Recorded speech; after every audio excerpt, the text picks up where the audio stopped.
오늘 아침에 김만배가 용산경찰서에 출석해서 대장동 개발 사업에 불법은 없었고 퇴직금은 이사회에서 결정했다. 로비나 정치권 도움 받은 적 없다라고 헛소리를 했습니다. 자, 법률 고문단은 좋아하던 행님들을 했을 뿐이고 대가성은 없다. 자, 김만배는 이렇게 말을 해야 되겠죠. 어쨌든 지금 김만배한테 꼬리를 다 잘라야 되지 않겠습니까? 자, 그런데 대기업 회장이 은퇴할 때 퇴직금이 21억이라는데 화천대유 대리 은퇴 퇴직금이 5억이다라는 부분은 이거는 곽상도에 대해서 특별관리 대상으로 돼 있었는데 이재명이 이걸 갖다가 완전히 자기는 지가 주는 직접 연결돼서 화천대유를 관리한 게 아니니까 아마 김만배나 그 나머지 사람들을 통해서 관리하니까 자기는 오리발을 내밀고 있다고 지금 보입니다. 그래서 박영수 딸도 상당한 액수를 정산 중에 있다. 자, 그래서 지금 박영수 딸은 곽상도 아들보다 더 많다라는 소문이 돌아다니고 있고요.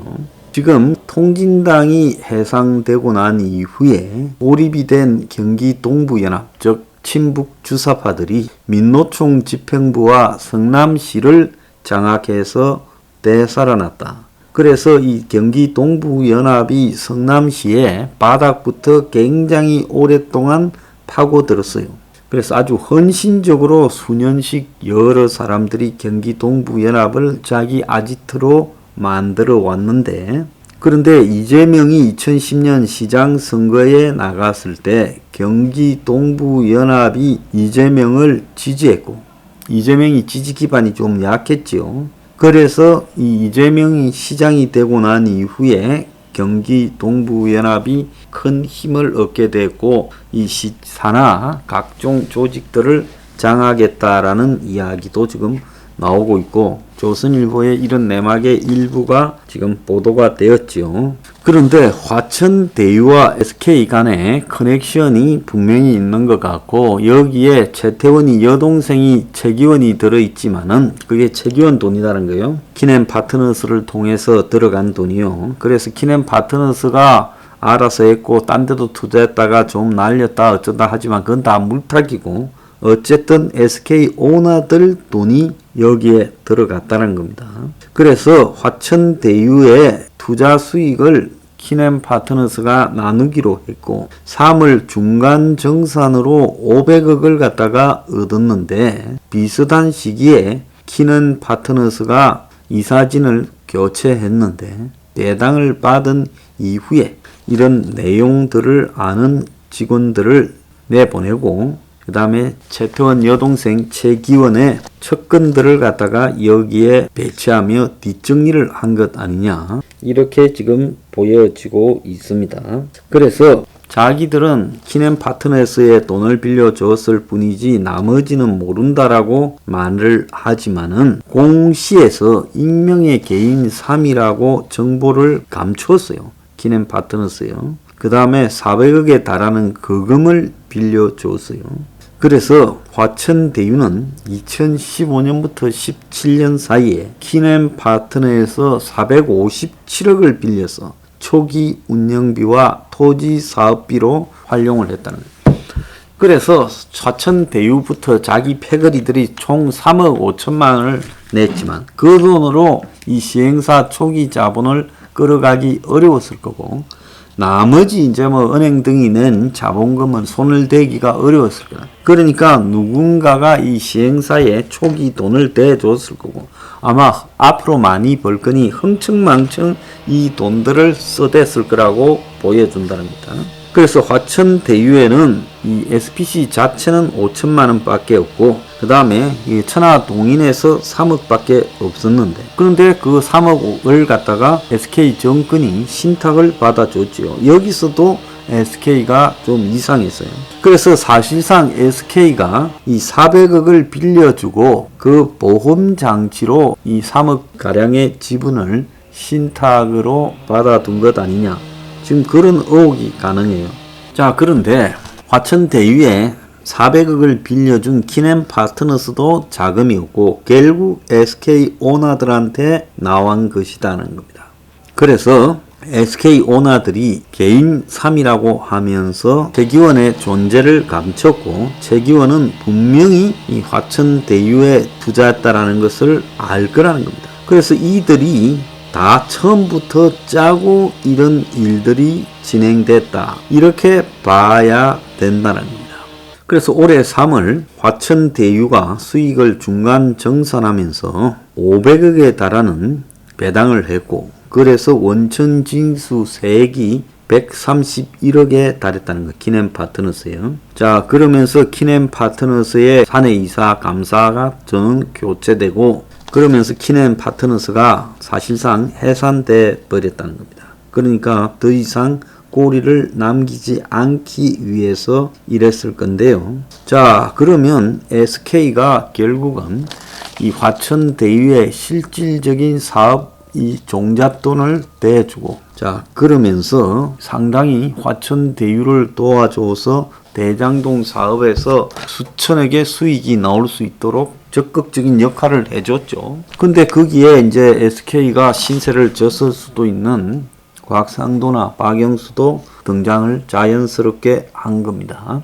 자, 그러면서 또 한편으로는 대출금이 473억인가 사라졌는데, 그리고 현금이 뭉터기로 수십억씩 빠져나가서 은행에, 그 화천대유 거래은행의 창구 직원이 이렇게 하면 안 된다고 짜증을 냈다고 하지 않습니까? 그러면 수십억씩 현금으로 들고 간 거 473억의 또 대출금 행방은 다 어디로 갔겠느냐. 자, 이재명이 지금 당 내부에서는 자기가 대선 후보를 굳혀가니까 어디에서도 자기한테 칼은 안 들어올 거다, 걱정할 거 없다, 이래 생각을 하고 있겠죠. 자, 이번에 전남 광주에서도 대장동의 와중에서도 이재명이 근소하게 졌고, 전북에서는 또 이겼어요, 월등하게. 자, 이재명은 이제 당내에 자기 후보는 정해진 거라고 보고 당이 나서서 자기를 보호할 수밖에 없을 것이다, 지금 그렇게 믿고 있어요.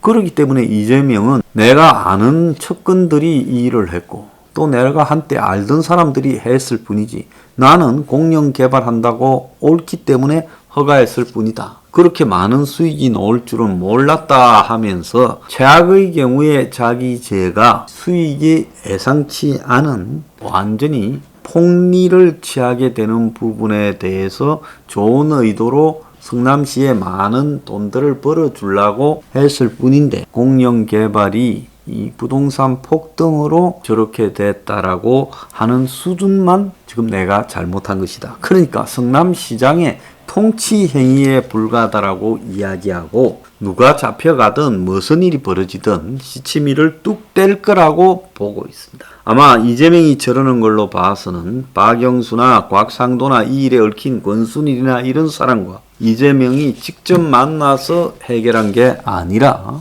그 여러 가지 해결할 문제들이 있었겠지 않습니까? 그건 전부 중간에서 다 김만배나 알아서 하는 사람들이 있었을 것이다. 그러니까 이재명은 자기가 직접 안 했기 때문에 나는 모른다고 시치미를 떼고, 이재명 캠프가 오늘 곽상도를 서울중앙지검에 공직선거법과 정보통신망법 위반 혐의로 고발을 한다는 거예요. 그래서 곽상도가 자기 아들이 화천대유에서 퇴직금 50억 받은 문제가 논란이 되자 이재명이 그런 돈을 벌 수 있는 구조를 만들어 준 게 아니냐, 이렇게 말하니까 이재명이 화가 나서 곽상도를 고발한다는 겁니다. 자, 이재명은 앞으로 무분별한 고발전을 벌일 거라고 봐요. 그래서 곽상도 국민의힘을 조준해서 발버둥 친다고 도망가지지 않는다. 꼬리를 잘라도 도마뱀은 도마뱀이다. 국민의힘 비리 감춰지는 것도 아니다라고 황당한 적반하장의 이야기를 하고 있습니다. 자, 이런 이재명의 배짱에는 이제 여권의 후보를 굳혔고, 그래서 여권이 자기를 보호할 수밖에 없다라는 부분 하에 이 사업의 모든 구도나 이런 것들은 자기의 부하나 신복들이 짰고 내가 직접 관여하지 않았기 때문에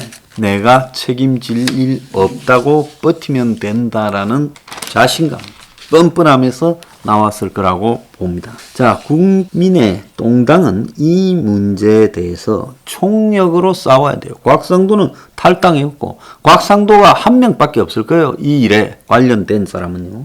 그러면 나머지는 다 범여권 인물입니다. 그러면 어떻게 해야 되겠습니까? 이걸 갖다가 범여권의 커넥션에 야권의 한 명 정도 보험 들인 사건이라고 하면서 총력 공격해야 되는데 대표라는 애는 미국에 가 있고 지금 이 총력 공격 특검이나 국정조사를 하기 위한 부분도 되지 못하고 또 대권 후보들도 이 문제에서 끝을 보겠다고 달라들지도 않고 자, 곽상도 아들 50억 받은 것은 추석 전에 벌써 김기현 원내대표가 알았던 것 같고 자, 그럼에도 보도가 다 되고 난 뒤에야 뒷북 조치를 했고 곽상도는 해명 과정에서 얼마 되지 않는 월급 맹세서만 공개하는 쇼를 했습니다. 다 웃기고 자빠졌어요. 이러니까요, 이 야당이 이런 좋은 호재를 가지고도 대선에서 써먹지 못하고 있는 겁니다. 자, 야당 이번에 이 제대로